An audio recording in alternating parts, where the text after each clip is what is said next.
Okay, we got 10 things developers regretted adding to big games from your boy Game Ranks. Okay, what are the 10 things? Games are often improving or trying to top themselves, but every Oh, yeah. once in a while, something is added to a game that the people making the games end up regretting. Here are 10 things that were changed or added to Like games what? that everybody eventually ended up regretting. Starting off at number 10, How can you make a game, add something to it, and then regret it?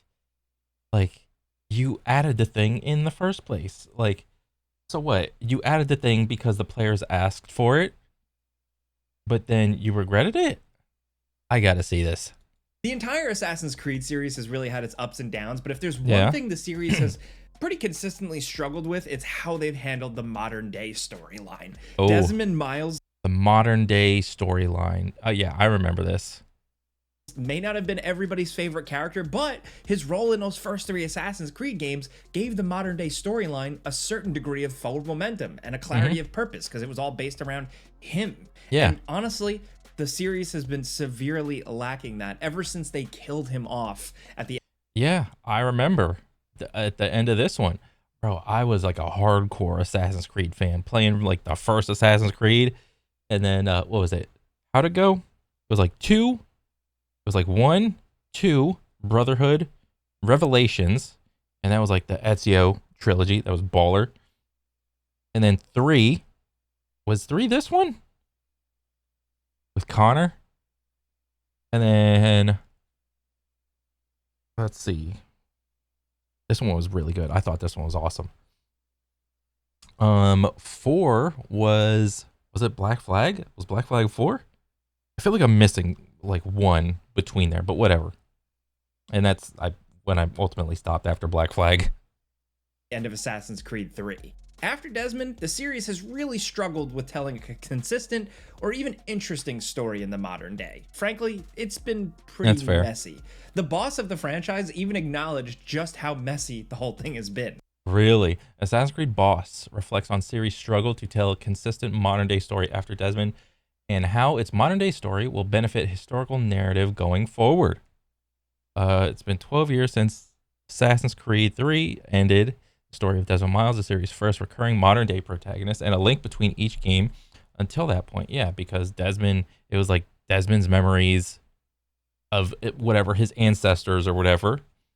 And it's like there's like a story progression, and I forgot what the heck it was, like something with like the apple of Eden, and like they're like, I forgot how what the climax was, or like the point of it was. It's like like Desmond versus like a corporation that's trying to take over and control the world, or something. And I forgot how he died. It's been so long.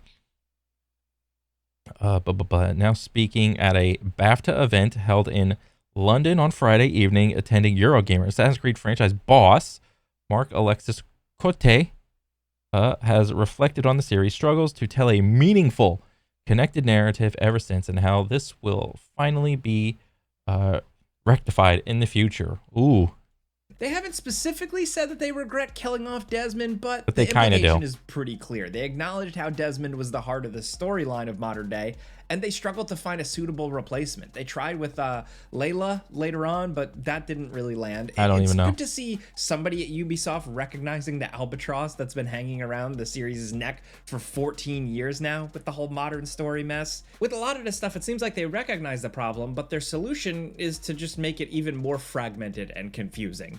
At least they're recognizing that most people don't care about the modern day story that much at all anymore, and they're Yeah. just making it more optional. But some people, myself included, liked Desmond and the possibilities he presented. So Um, when I played these Assassin's Creeds at the time, I think I didn't really appreciate the story because I was a very younger person, and all I cared about was like the action-packed shit of like Ezio, Altair, Connor, and Ken.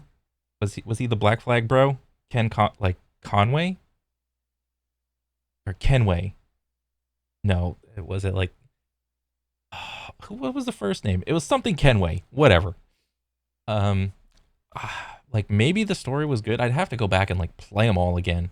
But whenever I was a little kid, I don't think I appreciated them as much because I always kind of like dreaded doing the like the Desmond portions. But I think if I go back, I'd probably appreciate it more and pay attention to it more, if anything. So it's a shame that their takeaway after all these games is to just sideline the modern day storyline as much as possible, because Yeah. it was part of what made Assassin's Creed special. Next, over at number 9, Cortana in Halo 3. We're actually talking about the level, not the character. So Oh. Halo 3 is a game we all have very positive feelings about. Oh, but yeah. the one black spot on the game's otherwise awesome campaign is the level Cortana. You know, the one set in the flood-infested High Charity Oh, where yeah. you rescue Cortana. It's Bro, this was a hard ass level. Cause like there'd be like flood everywhere on the roofs and the ceiling randomly. It's like kind of like Doom-esque, where like you enter like arena or like a big ass hallway even, like an elaborate thing like this, and like the enemies would just like either spawn out of the bodies that you just didn't like go over and like melee to death, or maybe you meleeed them, but then like you walk past the line and like they just animate or whatever, and it's like you can't do that to like everybody because it's just not that type of game. And you're just going, and then all of a sudden like shit's just like coming at you from like every which angle. And yeah, this was a as a kid, this was a bitch of a level. just a brutal slog of a level, no matter how you slice it, with a Yeah. really confusing layout, nearly endless, annoying swarms of enemies, and very frustrating interruptions. Well, is one reason it's super frustrating is like you went into this level without a pistol or like a sniper or the BR at this point. You gotta, that's the gun, right? What are you doing messing around with this like alien rifle? All right, loser mentality, loser strategy.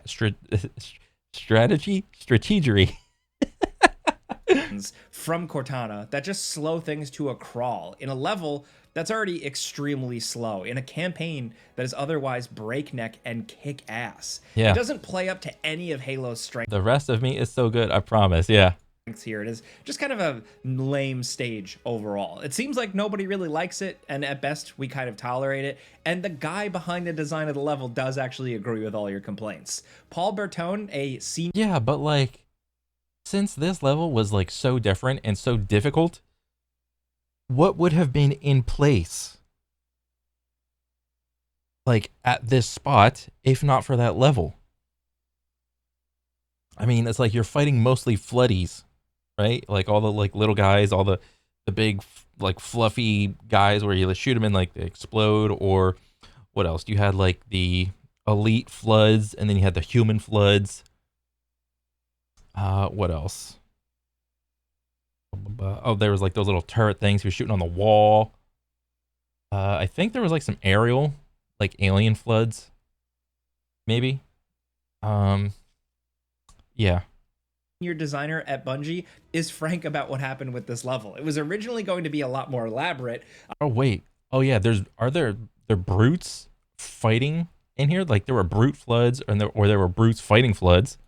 You were apparently going to have like a fight with the Gravemind, you know, the heart of the flood, Oh, but all that Jesus. stuff was cut late in development. So they Oh, had to have the cheap There was gonna be, you fought Gravemind, and they cut it. That would have been like an epic boss battle for Halo. I mean, yeah, we have like other boss battles where it's like, oh god, I'm trying to remember. Like a singular target enemy of a boss battle. Who was that? Like that guy? Was it in Halo 2? Or was it in 3 that you fought the dude with like the big like gravity hammer? I forgot. But that was like a boss battle. But like, I can't imagine fighting Gravemind. Like, how would that look? Would he have like the big like Borderlands boss style health bar, like a bullet sponge, and then you just like gotta react to like tentacles or like little guys coming in? Like how does that happen? Or there'd probably be like a weak point. It's like, oh, do some damage, and then he exposes like a weak point, and then do some damage to the weak point. Then you go back to the normal jazz. That's probably what it would have been like. rescue Cortana for plot purposes. Wait. The co-mission design lead left a few months from the end of development, so he left. So I took his missions and split them up between a couple of designers. I ended up kind of cleaning up the entire thing again. It's not like it was a bed of roses. Okay, more like a bed of thorns. There was still a lot of work to do. I took the Cortana mission, completely gutted it, and rebuilt it in about 3 weeks. That mission where Gravemind is talking to you and Cortana is in distress. We didn't have a lot of resources for that. It was a lot cooler on paper, and it had the transforming flood, but I didn't think we did great there. It's kind of a half-baked mission that needed to be there for the story, so we sort of just threw it together, but I would have preferred not to do that. So they were forced to completely chop up and rebuild the level, apparently in just like 3 weeks, taking another level called Flooded and turning it into the miserable stage we know today. He flatly acknowledges that in a quote. I don't think we did great there. And that was kind of a kind of half-baked mission. It was thrown together because it needed to be there, but he, and I'm sure a lot of developers at Bungie, were just not really happy with that outcome. And so it seems to go with video game development. Sometimes bad stuff gets put into a great game because they just had no other choice, or time or budget was running out. Thankfully, one little misstep did not bomb what is otherwise a kick-ass campaign. Next at number 8, sometimes... But honestly, upon playing that level for the first time as like a little kid, I forgot what the rating is or what age I was when I played that thing. I don't remember if I had the concept in my head of like, this is a bad level, or like maybe this level's hard and I just got to get through it like I did every other level, like just get up to the checkpoint and then, you know, Super Meat Boy, like just keep going until you can get past or through to the next checkpoint or whatever. But like, maybe I did. I don't think I did though. I just was like, this is just like another hard level on Legendary or whatever. Sometimes everybody knows something sucks the second it gets put into a game, but sometimes developers just think that they were cooking when it turns out... Bro, what is that aim? What is that aim? They really weren't. And this is one of those examples. The second chance perk in Black Ops was simple. Pull out your pistol before dying, survive longer, and get revived by your teammates. Bro. Oh my god, I hated this perk. This perk was an absolute bitch, and I didn't know how like overpowered it was. You effectively, like, I don't know how much health you get like on your down, but like when people back in the day, like upon playing like these older Call of Duties, that one perk where just like, you know, you shoot someone and then go into the down position and they're like on their back holding up the pistol. I was like, oh my god, they got that perk. Like today, by today's standards, that would be the meta perk, dude. That's insane to effectively like double your health or like 1.5x your health, and you get to like shoot back.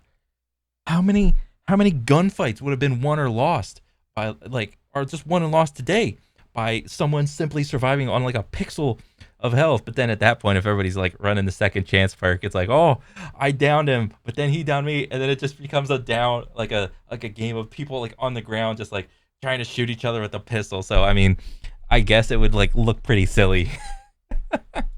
If you take fatal damage, instead of just going down, you can use a pistol for 10 seconds before dying. Bro, that's so overpowered. Survive longer and get rezzed. Or with the pro perk, you can survive 30 seconds and get revived. It sounds like a great perk for zombies mode, but for multiplayer, it was a they left it in for multiplayer. Huge miss. It turned every multiplayer match into a mess of non-stop revenge kills with a perk that is so... Oh yeah, because wasn't there like a couple frames of like invincibility? Because you saw him like shoot right there. There's like, I think I was on the way, but whatever. There's like a moment of a couple frames of invincibility, or where your bullets don't fucking register, and I actually hated that shit about Apex Legends. Like, so you shoot someone, they go into the down state, but then there's like a moment, like a second or like a half second, whatever, where your bullets simply just don't register. And I'm like, this is infuriating. So blatantly OP that it was cut from all the future games. Oh, good. Seriously, this perk was in World at War and Black Ops, and then that's it. The game design director at Treyarch at the time did not mince words about the perk. See that gun to my head in my pick? That's... Oh, wait. Where? Treyarch has admitted that Call of Duty Black Ops second chance perk was a duff design decision, reportedly by Stick Twiddlers. Game design director David Vonderhaar tweeted earlier today, See that gun to my head in my pick? That's how I feel about second chance. We meant well. I fucked up. the That's how I feel about second. The second chance burst lets players survive normally fatal damage and then use a pistol for 10 seconds before dying, with a pro version upping that to 30 seconds and allowing teammates to revive you. Chance. We meant well. I fucked up. This was from a tweet back in... Bro, even back then, players were meta-ing the shit out of the game. Even 20 years ago, players were figuring out real quick what was the good one and what was the bad one. The good perk and the bad perk. 2011 that we're not even sure exists anymore, but Eurogamer reported on it, so we're inclined to believe it is real. In the same article, they mentioned that Vonderhaar also regrets that one challenge where you had to play Capture the Flag to unlock pro perks. What? Similar last... Infinity Ward's similar last stand, that was the name of the perk, was ditched for Modern Warfare 3. Oh, yeah, because that shit was in 2. Another post on Vonderhaar's Twitter feed also asked, when they're using, like, Twitter as, like, the main thing instead of X, but it's like, you should probably be using Twitter, whatever. Also asked for forgiveness for a challenge that demanded players capture flags for pro perks. That was another bad idea. Long story, filled with regret, he wrote. Bro, I want these guys to, like, come in and give the stories of how they arrived at certain decisions. I want, like, because this is all the shit that happens behind the scenes. It's like, if you're not interested in it, I mean, it's whatever, but like I don't even play Call of Duty anymore, and I'm interested in, like, what the design, like, the line of logic that led to a decision. That's the interesting part. I wanted them to be a challenge. I didn't want them to force people to play something they disliked and encourage boasting. Added a further tweet. It led to a lot of boosting and people playing Capture the Flag just for the perks.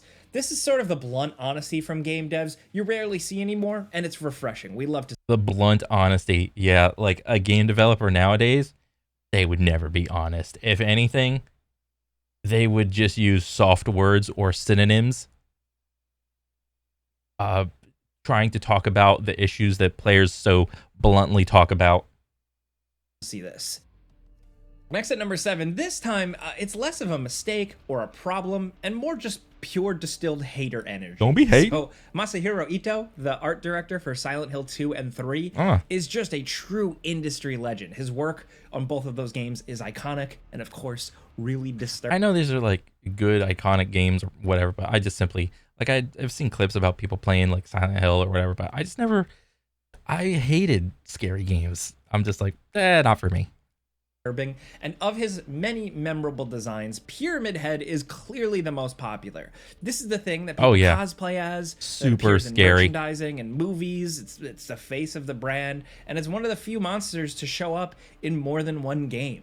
Fans of the series have found the overuse of this guy to be pretty crass and annoying, but no... Yeah, like, this is kind of scary. I would imagine this is, like, kind of scary to think about, like, when it first came out, but since I've seen, like, the character, like, so much, it's like the scare factor isn't even there for me anymore. It's just like, why you got a big ass dopey thing on him? It's stupid.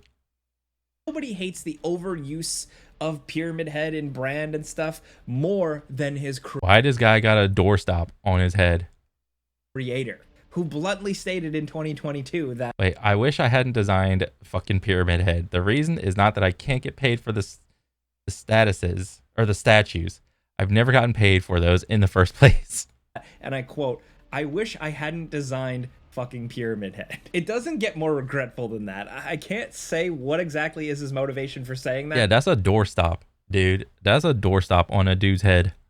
As he follows up by stating that, you know, it's not related to royalties on statues. It seems to just be a general annoyance about how popular the monster has become, and how much people tend to associate him with it. He sounds like one of those actors that's associated with one role and then... Oh, yeah, like the Game of Thrones guy that he played, like, the blonde kid. And he did that part so well that people thought he was, like, actually like that and harassed him to, like, get out of acting. Because it's like those retards are, like, just so unhinged. Like, it's a character. It's not actually him. grows to resent it, except he's an artist and game designer associated with one single iconic video game monster. I think he's just sick of talking about it and hearing about it. He's got Yeah. other stuff he wants to make and doesn't want to dwell on one random design he made in 2001, but hey, that's how life goes sometimes. Yeah. Now at number 6, remember the many cake is a lie jokes from the Okay, the first time playing, haha, the cake is a lie. No. The rest of your life, the cake is a lie. I know. 2000s and like early 2010s. If you were actively on the internet back then, these memes were all over the place and everybody was collectively getting pretty sick of them. Well, Yeah. if you hated hearing people say the cake is a lie, then you weren't the only one. The guy who came up with the joke, Portal 1 and 2 writer Eric Walpaugh, was also sick of it. He was so tired of the joke that before release, he specifically said, if you thought you were sick of the memes, I was sick of it way ahead of you. Yeah. It sounds like he's being vague, but then he followed that up with, for instance, cake. I've had enough cake jokes. He probably, like, for the brief instance of time after that, everyone was popularizing it. He probably was like, I don't even want to eat cake. Even I can't even see cake. He probably had like a brief stint of PTSD from seeing cakes. I absolutely do not want to try and resurrect a 3-year-old meme. That sounds like it would be kind of sad. So yeah, Walpaugh made it pretty clear in the lead up to the release of Portal 2 that he was sick and tired of the cake jokes as everyone else. Even if, funny enough, he did end up including at least one reference in Portal 2 to cake, mostly to have the characters in game express. Oh yeah, because like the cakes are all like that's a what kind of thing? That's a layer cake. Are these like all cakes? How Okay, these are all like I guess cakes. I don't know what this is. Is this like some sort of cake? Whatever. sick they are of That's not cake. That's a cow. the joke too. Next, over at number 5, borrowing the dialogue wheel from Mass Effect is widely considered to be one of Fallout 4's bigger flaws. Wait, what? Let me hear that again. Next, over at number 5, borrowing the dialogue wheel from Mass Effect is widely considered to be one of Fallout 4's bigger flaws. Oh, okay. I remember the Mass Effect dialogue wheel because there would be like options and there'd be like a circle on like one side. I think it was the left side, or maybe it was the right side. But one of the sides was like it drives the plot, and you could drive the plot evilly, you could drive the plot goodly, or you could drive the plot neutrally. But then there are the other side of the circle was like side topics to talk about. It's like, oh, you could talk about this side topic, and maybe the side topic would have like a good guy, bad guy type of thing, or you could derail the conversation and gain like some sort of benefit if you were evil enough or good enough. But yeah, that was more or less the dialogue wheel. So wait, I didn't even play Fallout 4, and you're saying they borrowed it? Surprisingly enough, Todd Howard regrets how the dialogue system works too. Ugh. In an interview with GameSpot, Howard admitted that he didn't think the dialogue worked that well and ended up limiting role-playing potential. He admitted that they were attempting to make dialogue more interactive and interesting, but the implementation fell short. He plainly acknowledged how limited the wheel was for making choices, and like, We'll just do a bigger wheel with more choices. while they didn't remove it from the game, they did at least try to address some of the complaints.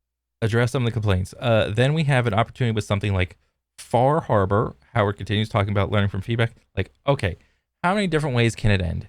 Let's give them some more choice. So it's not just a one-off, meaning Fallout 4 comes out and then we forget about it. It's an ongoing thing. The feedback we get is really, really helpful. So he wants like multiple endings. All right, that's fine. And he's trying to figure out like a good, meaningful way to have like multiple endings to, extend the replayability of the game, which is good. I like replayability in a game. With the Far Harbor expansion. Wait, I'm hopeful this means we won't see similar dialogue system in the Elder Scrolls, was it 6? Which is a thing that is obviously in development. When was this article? Okay, yeah. Obviously in development, guys. We're obviously working on Elder Scrolls 6. Oh, it's funny. Like he has to address it every time. It's like, we're working on it. That add-on is considered by many to be one of the better things in Fallout 4. Hmm. So it sounds like they took Oh. criticisms to heart. And Oh. with Fallout 76 and later Starfield moving away from that wheel, it sounds Oh. like Todd wasn't just blowing a bunch of hot air. He really did take the feedback, and the team really changed things, how they worked on future games. Now at number 4, Hmm. poise is one of those confusing stats in Souls games that changes with every single one of their games. Wait. What? Now at number 4, poise is one of those confusing Poise. Yeah, this is like poise for like the uninitiated is like hyper armor in a fighting game. Like if you do a move, there will be like hyper armor to where you cannot get hit out of the move. Or like if you do a move, so like maybe the move can withstand like one hit, and to actually like make the character go into hit stun, you have to do like 2 hits. But what and that's like a static version of like poise. It's like you either one hit can get absorbed and your move still goes through, but 2 hits your move won't go through and you'll get like put in hit stun. What poise is the same thing, but it's like a bar that you have to like build up, and there's like a bunch of different types of move. That's like this is like a light move, this is like a medium move, this is like a heavy move, this is like a super heavy move. And it's like the more you build up your poise, the more uh like tanky, or the more like capacity your character has to just do a move and just ignore the hit stun of the enemy's move. stats in Souls games that changes with every single one of their games and is never properly explained anywhere within the game itself. Yeah, It's one of it's those things annoying. where you just have to go to some external source like a wiki and look up what it does and how it actually works. Basically, poise affects whether your attack gets interrupted or not when hit. Yeah, like fighting games have been doing this for years already. With high poise, you can keep attacking even when taking damage. With low poise, you get interrupted. It's a simple Yeah, but I mean, ideally, you don't want to be taking damage. concept, but how it's actually calculated is confusing as hell, especially in Dark Souls 3, where it took a long while before players even began to understand how it was calculated. The guys at From Software are notoriously tight-lipped about just about everything when Yeah, it comes it's to these fine. games, but in a rare interview with the series director and president of the studio, Hidetaka Miyazaki, A few things have frustrated Dark Souls 3 community in the past few months as ongoing debate. Oh, this is 2016. Oh my god. Well, I'm in the way again. Over what the game's poise stat does. While I don't have an answer for that question, I can pass on an apology from the series director from Software President. That guy. Yeah, it's just a like a linear, probably linear or whatever they figured out, like a linear version of armor, or like hyper armor in fighting games. he actually acknowledged the studio's lack of communication by saying that in relation to poise and how it works, quote, this isn't something we are particularly proud of. With how things are handled now, it can be improved, and this is an agenda item we'll be working on in the future. So, a pretty standard cryptic response from Miyazaki. People were mad at the studio because they didn't tell anyone how poise worked in Dark Souls 3. And here comes the studio head to tell everyone that they're sorry about the poor communication, they'll fix it in the future, but then they still never actually explain how poise works. I think his real regret was making certain stats so confusing in the first place, and to provide more obvious documentation in the game to make all this stuff more understandable. If that was something they were serious about, then they did improve tutorials and in-game communication somewhat in Yeah. Elden Ring. Oh, yeah. It's not a lot, but at least it's a little better than in the Dark Souls games. There's still a lot of stuff that's barely explained in their games, though. I mean, like even in most recently Night Rain, a multiplayer-focused game, you'd think they'd want to be a little more clear on how everything works in a purely mechanics-focused thing. But even there, it's vague and a lot goes unexplained. So this whole thing seems to kind of be like one big sorry, but not really sorry from Miyazaki. And Okay, the more I watch this video, the more I understand the regretful developer addition to a game thing. Okay, I get it now. you know what? It seems to be working for them. Now, down at number 3, Star Wars The Old Republic and making the game a World of Warcraft clone. I get it. this was supposed to, well, it was the successor to Star Wars Galaxies, and for the most part, they did a pretty good job. But I mean, it's just wow, but Star Wars. While this game is undeniably some kind of success considering its longevity, it's Yeah, nowhere close to, the monolithic World of Warcraft. Nothing yeah, can touch that. It's the game that dominated the MMO space for 2 decades and counting. Like many yeah. attempts to steal World of Warcraft's thunder, the Old Republic was essentially just that game, but with Star Wars. Bro, what is this fat Luke Walker? Luke Walker? Luke Skywalker. Luke, I was gonna say like lukewarm Walker. Luke Skywalker.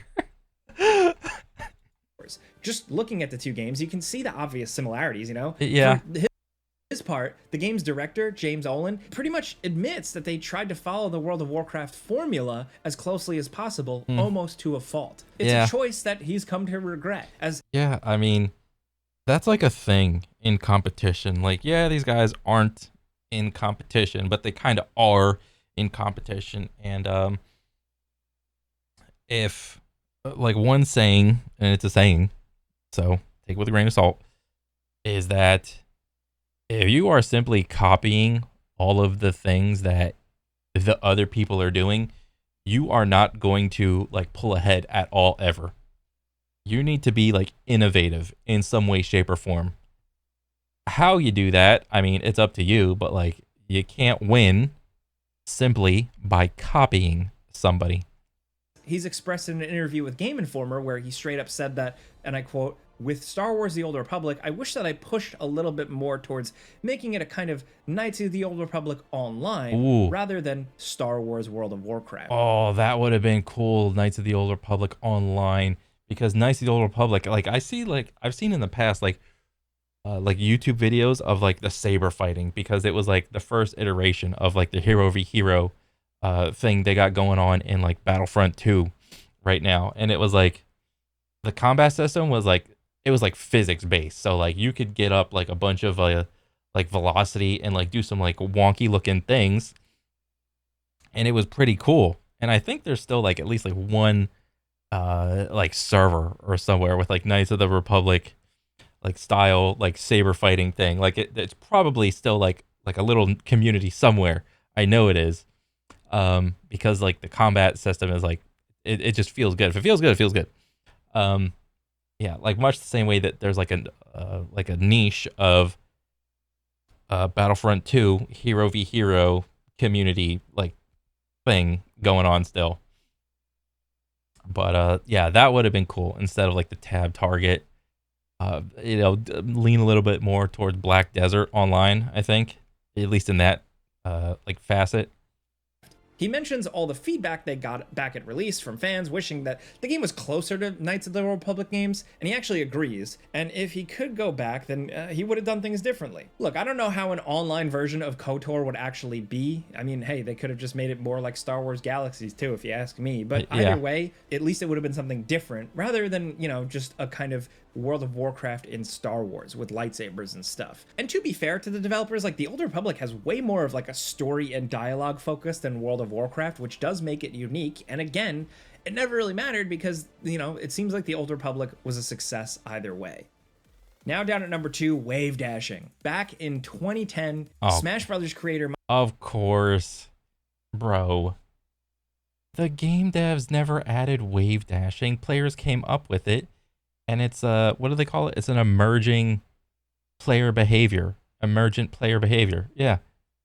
It's not like the Smash Bros. People, developers, purposely added wave dashing in there. Masahiro Sakurai gave an interview where he said that, and I quote, "Melee was just too difficult." He never went as far as to use the word regret, but it's pretty clear from what he's saying that he wasn't happy with how the skill ceiling turned out in Smash. But the players created the skill ceiling. He didn't create the skill ceiling. He just made a simple party game that family people could like engage in and play with. That's all that happened. He didn't expect the game to take off in like the way it did. All right. He didn't put wave dashing in the game directly. He like indirectly put it in because it'll, with how the movement system is, the players figured out that you could exploit the game and you could move like this or whatever. but he didn't purposely put it in there.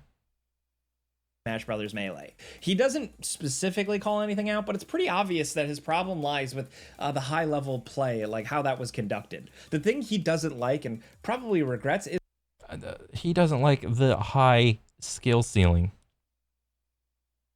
I mean, one of the core concepts of Mario, just in general, is like the physics that are used in a lot of the Mario games. Like, it's just I haven't played a lot of Mario games.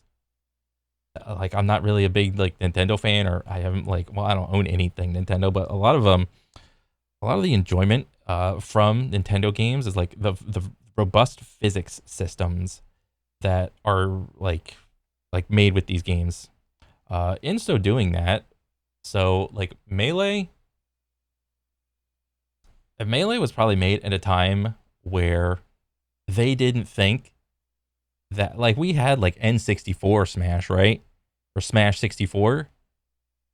So they probably had like core concepts of like how players and should be moving, right? But like to take that and like upgrade it to, what was it, the GameCube? There's no way they could have predicted the level of skill ceiling, because let's face it, in general, developers do not spend enough time playing their games at a tippity top level. All right. Most of the time, developers are probably silver or maybe gold level in terms of skill in their own game.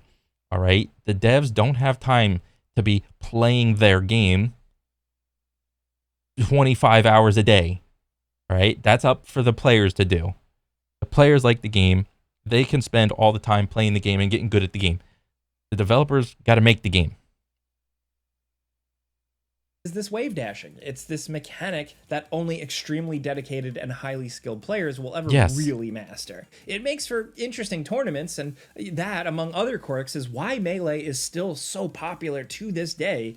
But for Sakurai and the team, that sort of super technical skill that only the best of the best players can master isn't the sort of thing he wants in the Smash Brothers series. There's a reason why all this sort of stuff is gone in Smash Ultimate. Yeah. And while hardcore players may not like it, I just don't think Smash Brothers is the type of game for that kind of serious player who's only picking the top tier fighters and only. Wait, what? Among other quirks is why Melee is still so popular to this day. But for Sakurai and the team, that sort of super technical skill that only the best of the best players can master isn't the sort of thing he wants in the Smash Brothers series. I mean, and that's fine for him to say that. But like, you got to come to grips with the fact that once you release something to be bought by the public, what the public does with that thing is out of your control, man. Like, you can do everything that you want to do to like restrict like the skill ceiling or lower the skill ceiling. I mean, you see how like what Ultimate, like you look at Ultimate gameplay and you look at Melee gameplay and it's like black and white. It's like two different sides of the same coin. But I mean, you really can't control like what players do. There's a reason why all this sort of stuff is gone in Smash Ultimate. And while hardcore players may not like it, I just don't think Smash Brothers is the type of game for that kind of serious player who's only picking the top tier fighters and only. I don't think Smash is the type of brand that should be catered to for like the top players. I mean, I get it, and he's tried to. I mean, but if that was the case, then why does Smash like Ultimate like more like the competitive scene is more welcoming from Nintendo, whereas the Smash Melee community scene is more like thought of as like the ugly stepchild. So they do cater to the competitive nature of Smash, but they're okay with Smash Ultimate competitive, but they're not okay with like Smash Melee competitive. So that's wrong, but that's okay. I'm just like being like devil's advocate type shit.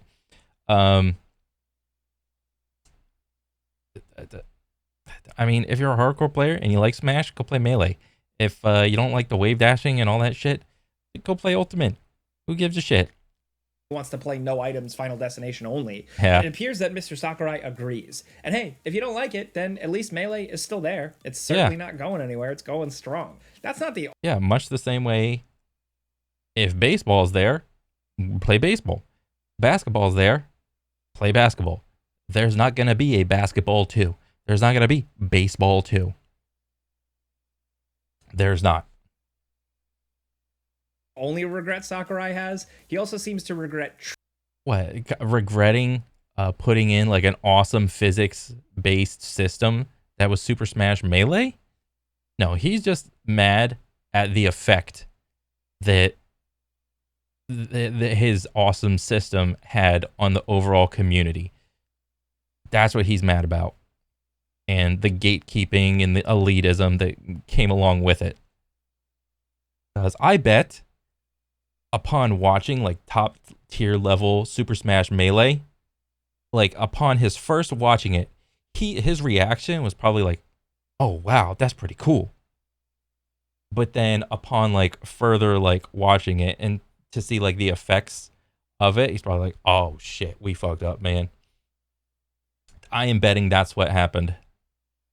Tripping from Super Smash Bros. Brawl, which, yeah, no argument there. That can go. Yeah.